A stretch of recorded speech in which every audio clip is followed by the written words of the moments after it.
The team assembled was small, 5 shadows cast by an entity so deep within the government's black archives, it didn't officially exist. We were the anomalies assigned to the anomalies, tasked with charting a dimension that defied all logic, the Backrooms. And I? Call me Q. A grunt, a ghost, a survivor of every acronym the US military could throw at me since August 17th, 2001. From basic training to Delta Force, I've seen things, done things, and endured more than my share of ethically dubious orders. My role here was simple: keep these specialists alive, pull lead, and provide security on our trip down this particular rabbit hole. The disgraced academic. Dr. John J. Ellsworth, our intellectual anchor, or perhaps our anchor to madness, was Dr. John J. Ellsworth. Once his name resonated in the hallowed halls of academia, a brilliant paradimensional physicist and theoretical topologist, his groundbreaking work on alternate realities and non-Euclidean geometries promised to redefine our understanding of the universe, earning him both accolades and a growing circle of skeptics.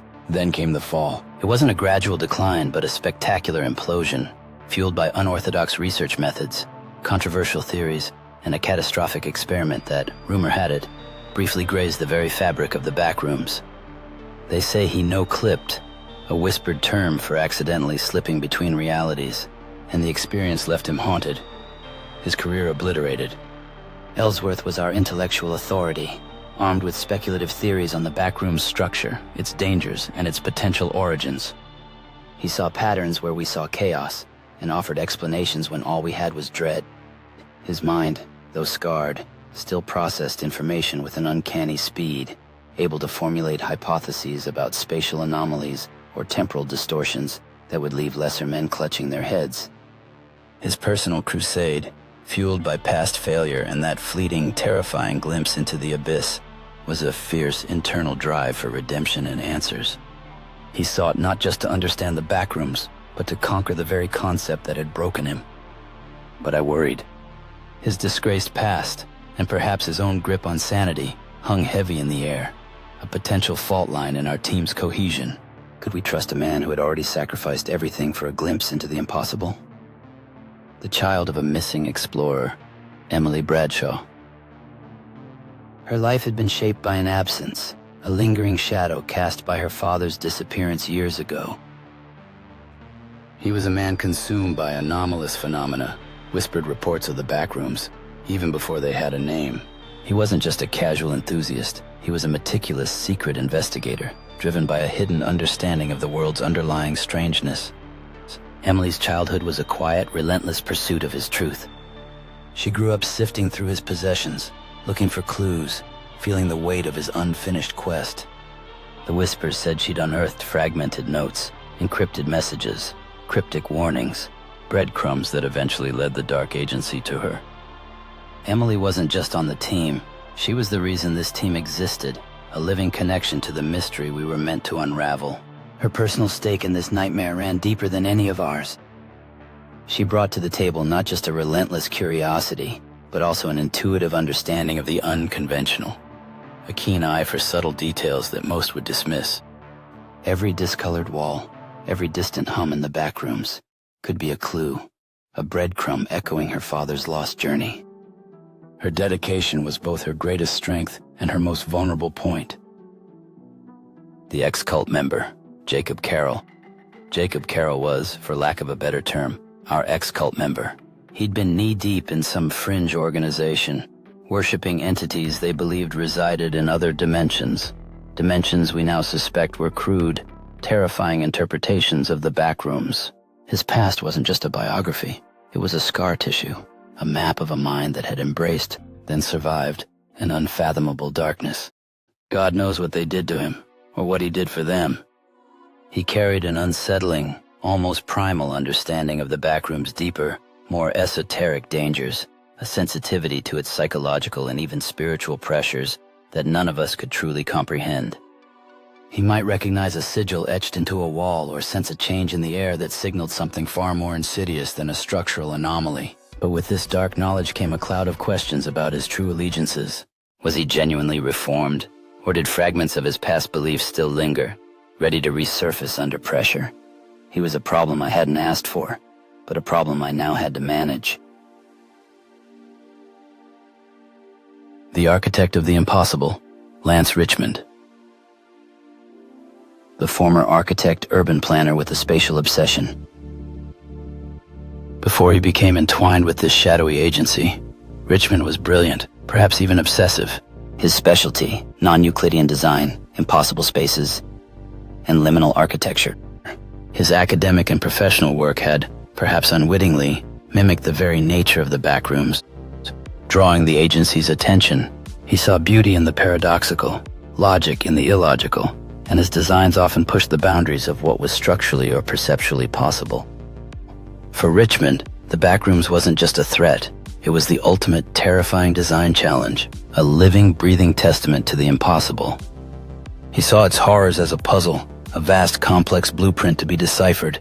His mind, accustomed to visualizing impossible geometries and understanding how spaces could manipulate perception, could potentially map the Backrooms in ways no one else could. He might predict shifts in its architecture or identify patterns in its endless corridors. But this intellectual fascination was also a double-edged sword. His obsession could lead him to take reckless risks, driven by a compulsive need to understand the rules of this utterly ruleless dimension. Together, we were a collection of specialists, outcasts, and a hardened soldier sent into the impossible.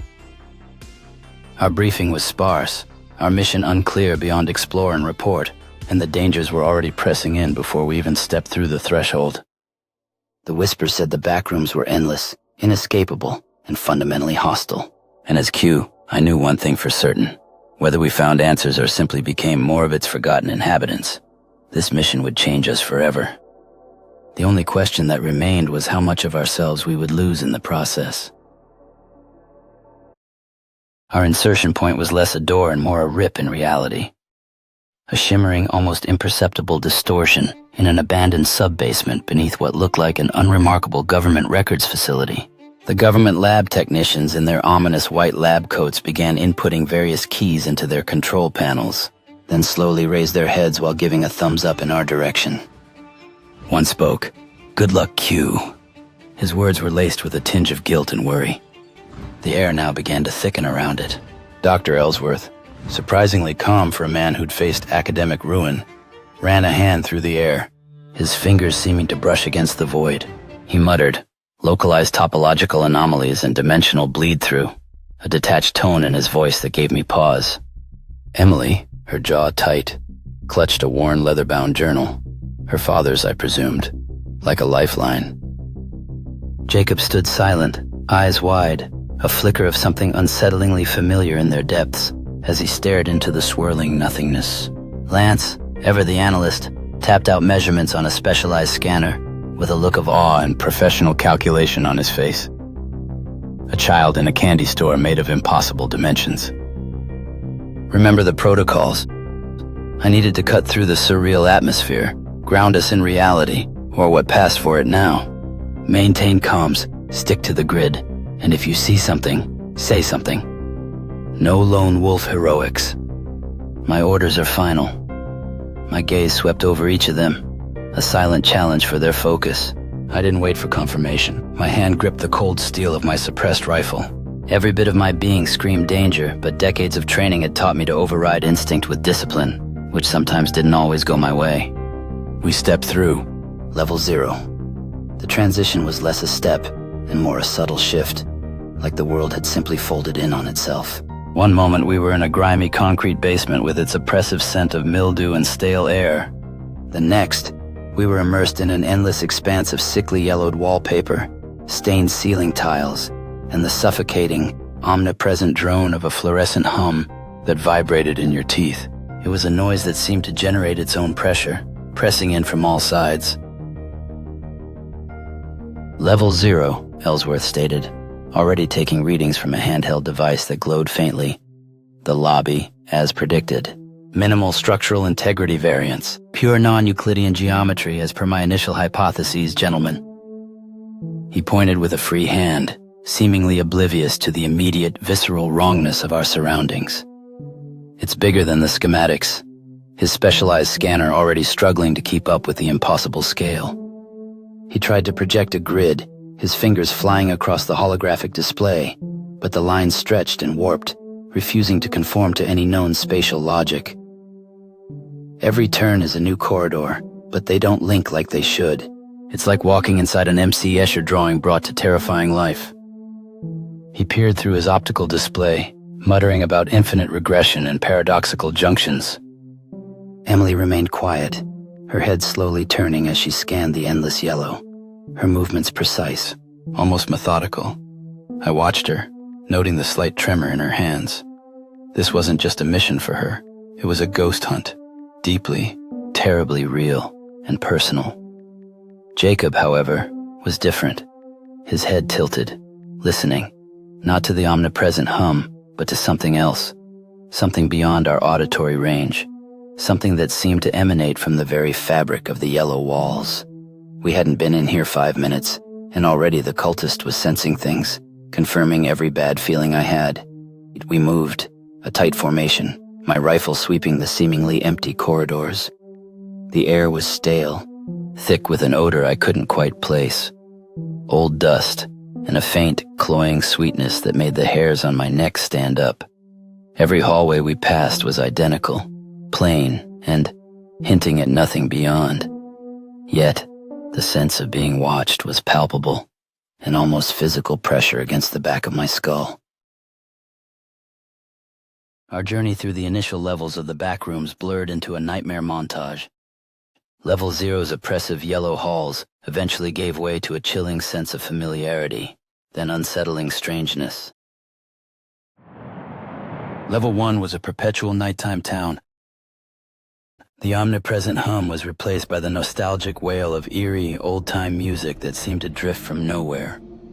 Sometimes a distant saxophone, sometimes a ghostly piano. It was a bizarre tableau.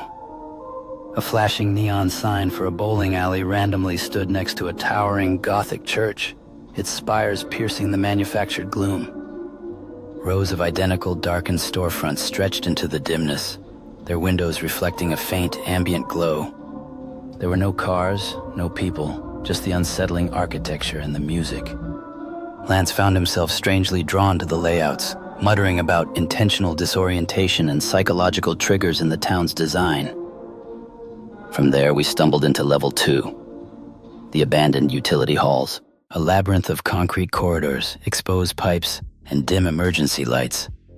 Ellsworth was in his element, analyzing the conduits and trying to discern what utility they could possibly serve in a non-existent space.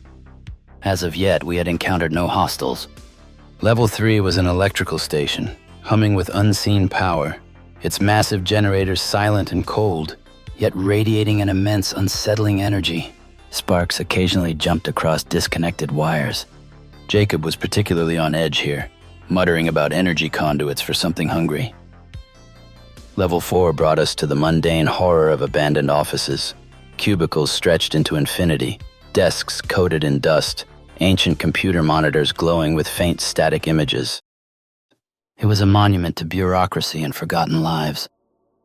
A soul-crushing expanse of beige and gray.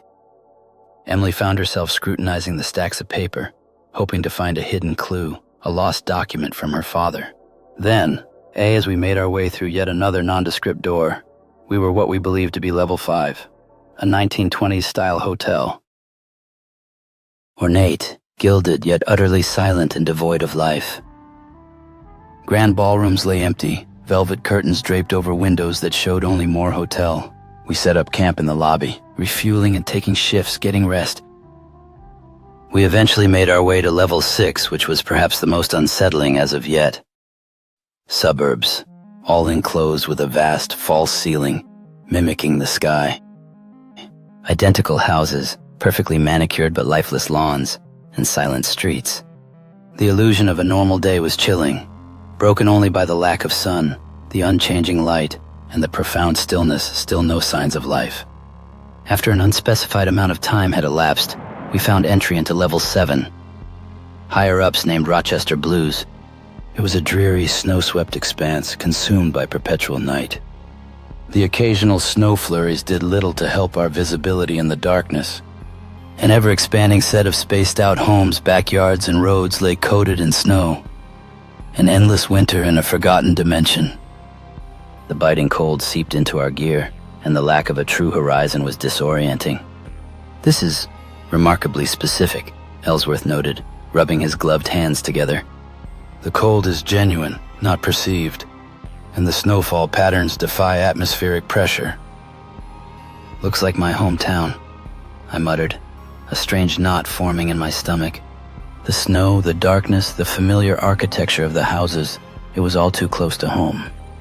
My own memories of Rochester, of trudging through snow-laden streets, were twisted into something alien and terrifying here. "Look," Emily pointed. A faint yellowish light glowed in the distance. The house lights are on. We pushed on, the snow crunching under our boots, the biting wind whipping around us. The light grew stronger, a warm glow in the dark. It led into a modest two-story home. We moved cautiously, weapons at the ready, approaching the front door. It was slightly ajar, revealing a warm, if somewhat empty interior. No one called out, no alarms. "Clear," I announced after a quick sweep. The house had basic fixtures, a few rooms, a kitchen with an empty fridge, and a living room with a faded couch. But there was nothing to suggest regular habitation. No personal effects, no food in the pantry, no clothes in the closets. It was a stage set, carefully curated but utterly hollow. As we moved deeper into the house, we spotted another light, leading to what appeared to be an adjacent structure, almost seamlessly connected through a back door. This building surprisingly felt cozier, the air warmer. We stepped inside, and that's when we saw them. 3 quite average people, dressed in plain, comfortable clothes, were sitting on the floor in what looked like a communal living space.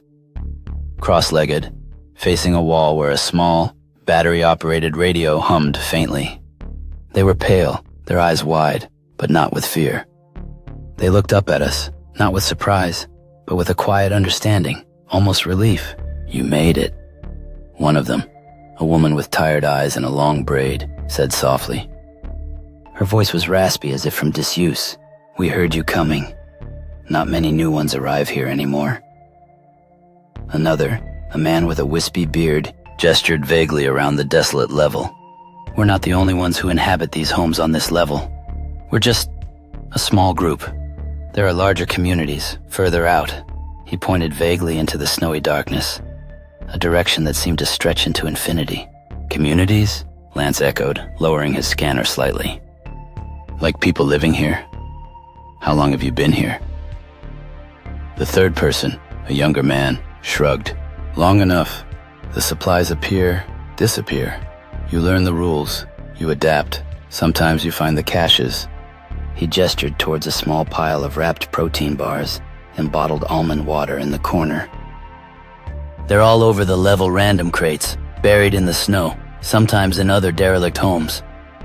We had passed several scattered crates already, half buried in snow, and yes, next to some of them, we'd seen the clothed skeletons, clutching at the supplies, frozen in their final moments. The woman nodded, her expression unreadable. "They appear, they disappear. The boxes of supplies, and their accompanying skeletons, will vanish without warning. Best to take what you need when you see it." I looked at my team. Ellsworth was already taking readings, a strange fascination in his gaze. Lance was processing the implications of stable communities in this hellish dimension. Emily was staring at the pile of supplies, her face etched with a mixture of hope and horror. Jacob was just watching the 3 people, a knowing, almost pitying look in his eyes. We had found people, but were they survivors, or just another part of the Backrooms' endless, unsettling mysteries? And what did they know about the larger communities and the disappearing bodies? "How long have you been here?" Emily pressed. "What year is it?" The woman with tired eyes exchanged a look with the man with the wispy beard. A flicker of something unreadable passed between them. Not quite amusement, but a weariness so profound it felt ancient. "Years, dear." "Decades by your reckoning, I suppose," the woman finally said. "Time. It doesn't quite work here the way it does where you're from. We've seen many like you come and go." My gaze sharpened. "Decades?" I scrutinized their faces. They were pale, thin, but devoid of the lines, the sag, the telltale marks of age. No wrinkles, no gray hair, no stiffness in their movements. They looked to be in their late 20s or early 30s, despite claiming to have been here for decades. The implication hit me like a physical blow. Time might not just be subjective here. It might be non-existent for these people. Or worse, they were something else entirely. "You haven't aged," I stated, my voice flat, my hand subtly tightening on my rifle. The wispy bearded man gave a faint smile.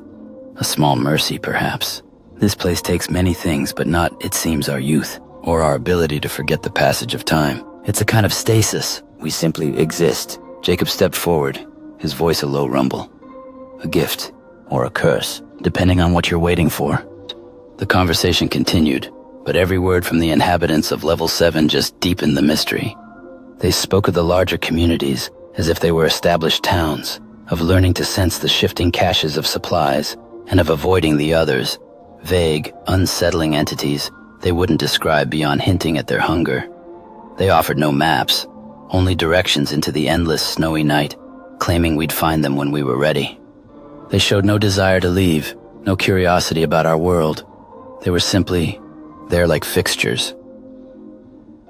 After gathering what supplies we could from their modest stash, a few protein bars, some almond water, and a handful of surprisingly fresh, if unidentifiable fruit, we decided to push on. The thought of permanent stasis in this frozen, desolate suburb was a chilling prospect.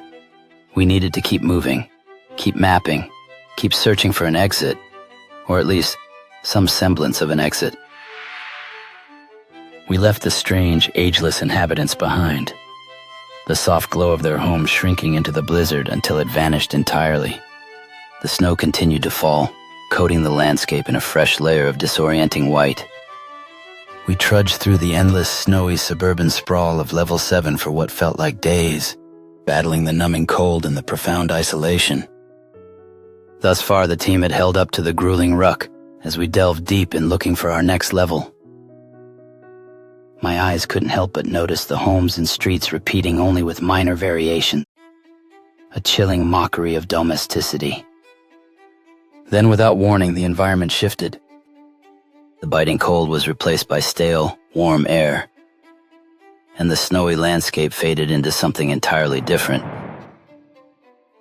Level 8, Infinite Apartments. Now we stood upon a seemingly infinite corridor lined with identical, featureless apartment doors. The air carried the scent of old dust and countless forgotten lives. Dr. Ellsworth immediately started taking readings, convinced there was a hidden mathematical pattern to the door's numbering system. Lance's mapping equipment struggled to register the sheer, impossible repetition. "It defies logical volume," Lance muttered, tapping frustratedly at his screen. Every door should lead to a unique space, but they're all the same, just small, empty rooms. The claustrophobia was bizarrely constant, the sense of millions of identical apartments stacked upon one another, each empty. After our long journey, we came upon an emergency exit door. Different than all the rest, we gave it a shot. It opened to what appeared to be Level 9, Paradise. From the claustrophobia of the apartments, we plunged into a breathtaking, insidious beauty. Level 9 Paradise was a place of serene horror. Lush, impossibly green landscapes stretched to a sky of perfect, unblemished blue. Crystal clear streams meandered through meadows of vibrant, untouched flora. The air was warm, scented with unseen blossoms. Incredibly clean, yet it was utterly, profoundly silent. No birdsong, no rustling leaves, no hum of insects. The perfect beauty was a shroud for an absolute emptiness. A void disguised as Eden. Jacob instinctively recoiled from it, his face pale. "This isn't right. It's too perfect, too inviting." He warned of a pervasive, deceptive energy, a lure. Emily, surprisingly, found its perfection more terrifying than the stark horrors of other levels, feeling a sense of spiritual isolation amidst the flawless landscape. "It feels like a dream," she whispered, "but a dream you can't wake up from." I kept my hand on my rifle, the unnatural stillness more unsettling than any active threat. Then I noticed it a click from our location. a dense forest with what appeared to be intricate tree houses. Jacob uttered, "Does anyone get the sense that those structures were plucked straight out of an Ewok village?" In the foreground, to the left, was a large, multi-level treehouse with a rounded octagonal shape to it constructed primarily of dark wood, with what appeared to be several windows visible. A balcony wrapped around at least one of its levels. Towards the center our eyes looked upon another significant treehouse, this one appearing more rectangular, also featuring a prominent balcony or walkway extending from it. It was connected to other structures by a series of bridges and walkways, some of which appeared to be rope bridges. Further to the right, and slightly behind, another treehouse was visible, and also elevated high among the treetops. This one seemed to have a more conventional peaked roof, and was also connected by elevated pathways.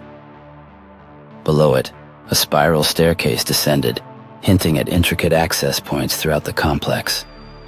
Emily murmured, "Guys, I don't like the feel of this." Then above in the structure, a silhouette emerged from one of the doorways. And from the distance we were at it, it appeared to be waving to us. I grabbed my rifle, thumbing over the magnifier, and what I saw sickened me to my very core. A bipedal creature covered from head to toe in jet black fur. With eyes a sickly yellow, I then panned down to notice its hands. Long claw-like fingers, somewhat resembling that of a sloth's. "Folks," I announced, trying to keep my composure, "we need to double time it now." We began our trek out of our now uninviting location, first backtracking to put distance between us and the entity, then making our way east, if that truly meant anything. After what felt like forever, we came upon a door in what seemed to be a large redwood. Before I could open it, Jacob blurted out, "Wait, what if it's even worse there?" I came back. "Jacob, I don't believe there to be any rhyme or reason to the threat levels." "I'll take my chances, unless you want to stay behind and play patty cake with that clawed thing in the tree fort." Jacob quickly noted, accepting my position. Our group quickly entered. It was what the higher-ups called Level 10, the futuristic halls. The lush paradise had now dissolved into a world of cold, sterile elegance. Level 10 gleamed with chrome and polished floors that reflected distant geometric patterns of light. It felt like walking through an abandoned vessel or facility from a hyper-advanced civilization, all sleek lines and sterile surfaces. The silence again was noticeably broken only by the faint, high-pitched hum of unseen machinery.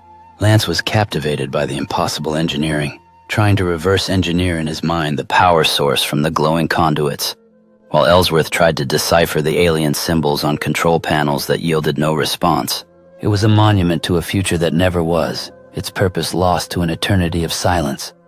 Over time, we managed to make our way yet again to the next level 11, Barren Asylum.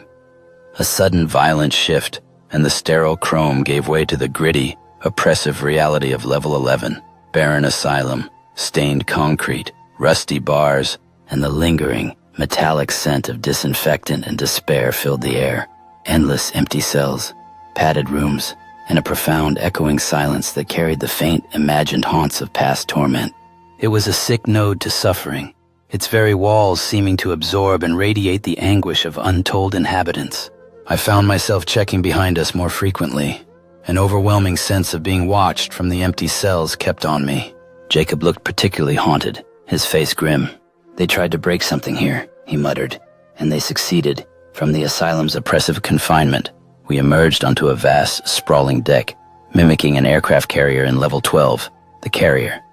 It extended into an impossible horizon of gray, stormy sky that was utterly baffling.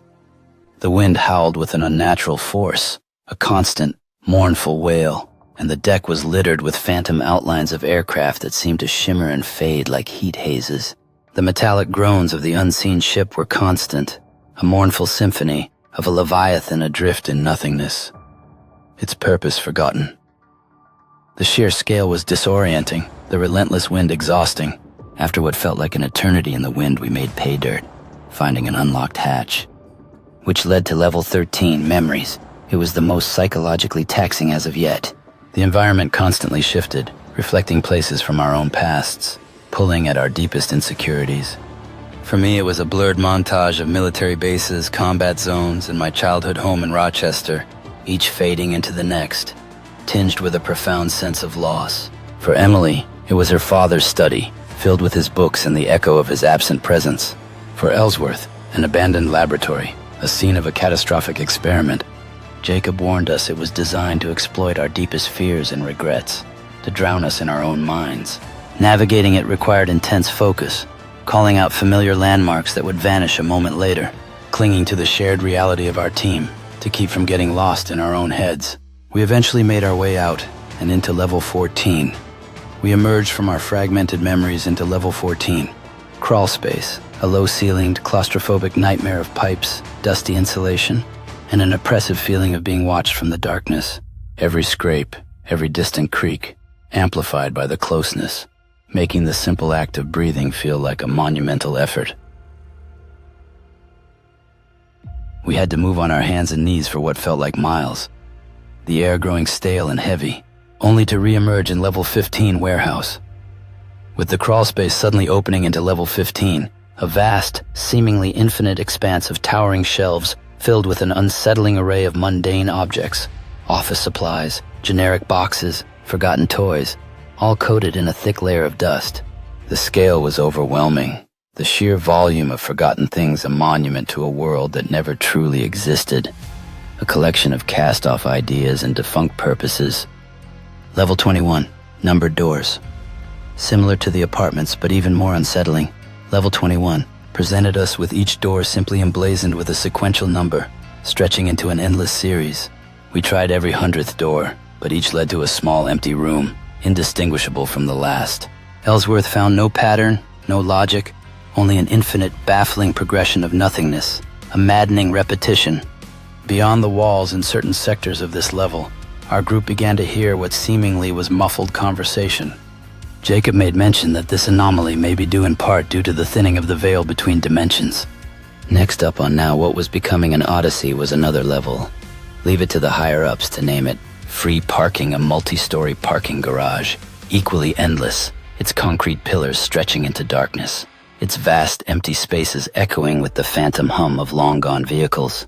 The ramps led upwards, downwards, in dizzying illogical spirals, a concrete labyrinth designed to confuse and disorient, offering no true exit upon coming to a vehicle which at this point was the only one we had come across. Emily tried the door, which oddly opened to entryway to what would be our next level of madness. Vacant factory. The parking garage dissolved into a massive industrial complex, silent and cold, machinery rusted and still, its assembly lines stretching into oblivion. The air with the scent of old grease and decay, a glimpse into a ceased industry, a silence that felt heavy with wrong. With a few bumps and bruises, we made it to our next shit show, the aluminum bunker. A stark, metallic environment, claustrophobic and echoing, like an endless series of blast doors and narrow, riveted corridors. The air was thin, and the constant dull clang of shifting metal permeated everything, a sound that grated on the nerves, creating a sense of inescapable confinement. It felt like being trapped inside a giant, empty tin can. Folks, I strained my words out deliberately and matter-of-factly as I could. From here on out, all of this, well, will be unknown. Completely unknown to us. We're going in blind. Nobody has ventured farther beyond this threshold. This level was, is it from here? No intel, no cleverly entitled names. The group collectively took a big gulp. Although they had in one way or another volunteered for this, the depth of that decision now weighed heavy upon them. It was real. It was in front of them, and the distances already covered only fueled that anxiety, an ever-growing divide that separated us from the world we knew. I, in one way or another, had already come to grips with all this, that this was more than likely a one-way trip. It was, well, early on in my military career, that I had painfully crossed that Rubicon, and I'd be lying if I said it was easy. I'm old enough and beat up enough to admit it. My peace, well, it was multifaceted. The process, that occurred within me. It wasn't a series of finite stages in a specific order and duration. Rather, its effect, those 5 stages. Denial, anger, bargaining, depression, and ultimately acceptance were not rigid. Rather, they were and are relative to the individual. And for me, well, all these stages came about simultaneously. And when your knee is in some foreign dirt you can't find on a map, your control well is non-existent. Thus one, like myself, eventually caves to this mortality thing, which for me at the time probably would be sooner rather than later. I guess taking the onslaught minute by bloody minute helped slightly. I hoped these civilians made their peace prior to this impossible trip, for if they did not, all of our lives just got a hell of a lot more likely to be put at risk. Finally, we descended into another level, a dizzying, vibrant assault on the senses. Rows upon rows of blinking, chiming arcade machines, all powered on, all playing their individual, looping sound effects and melodies, yet utterly devoid of players. It hummed with electricity and the sickly sweet smell of stale popcorn. The constant beeps and rings was disorienting after the silent levels. It all was jarring reminder of a joyful, normal world that was now twisted and empty. Lance was fascinated by the circuitry, Ellsworth by the power source, while Jacob just shook his head, muttering about lost souls, sensing the profound melancholy beneath the garish lights. The best we could made our way out of there, and then, just as the bright lights and endless bleeps began to grate on our sanity, the atmosphere shifted again. The sounds faded, the lights dimmed, replaced by an unsettling, almost beautiful aura. The air here shimmered with faint bioluminescent motes, drifting lazily through a space that defied conventional understanding. The ground was soft, almost spongy, glowing with an internal light. Strange ethereal structures like giant crystalline fungi or living architecture rose into an infinite, starless void that occasionally pulsed with soft, multicolored light. There was no clear path, no discernible ceiling or floor, only a vast, serene, yet utterly alien expanse. No discernible entities, no tangible threats, but the sheer otherness of it was profoundly unsettling. A place where the very laws of physics seemed to be optional. Our sensors struggled, glitching wildly in the presence of such impossible reality. This, Ellsworth whispered, his voice full of awe, this is where it truly begins to unravel, the fabric of reality. It's almost transparent here. We are witnessing raw, unbridled existence. Emily clutched her father's journal tighter, her eyes wide, scanning the glowing landscape. It's beautiful, she breathed, but it feels like a trap, like something is trying to lull us into complacency.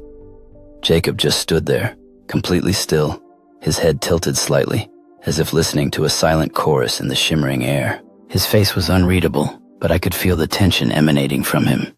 Be careful what you wish for, he finally murmured, not to us, but to the glowing air itself.